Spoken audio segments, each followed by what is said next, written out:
I say, did you ever hear the one about the hair-lip toothbrush salesman? It goes something like this.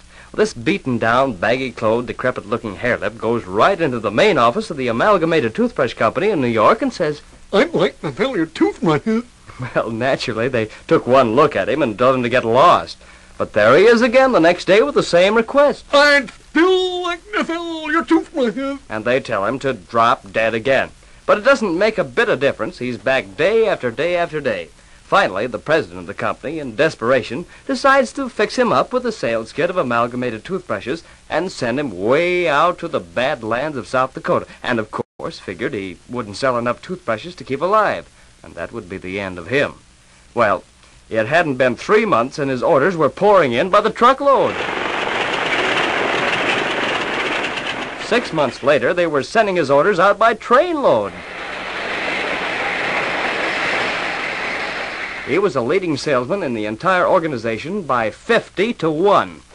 At the end of the Hotel in Chicago, 3,000 salesmen and their wives attended the convention, and on the final night of their huge banquet, after all the preliminary speeches were over, the president arose from the table and said, "It is now my pleasure and privilege to introduce to you Herman Fortescue, the leading salesman of the Amalgamated Toothbrush Company."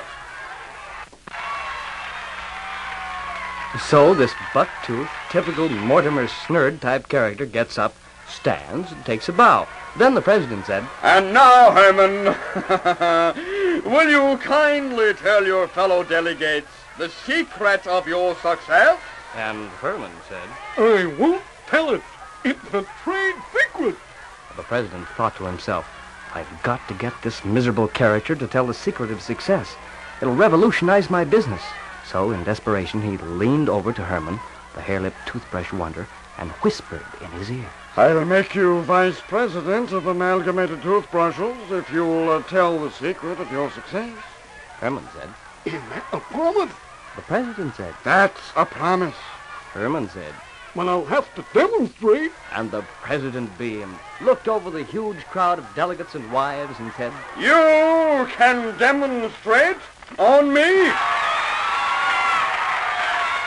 So Herman reached down under the table and took an Amalgamated toothbrush out of his kit, dipped it into a little jar of something brown that he had with him, and said to the president, "Mr. President, wash your teeth with it."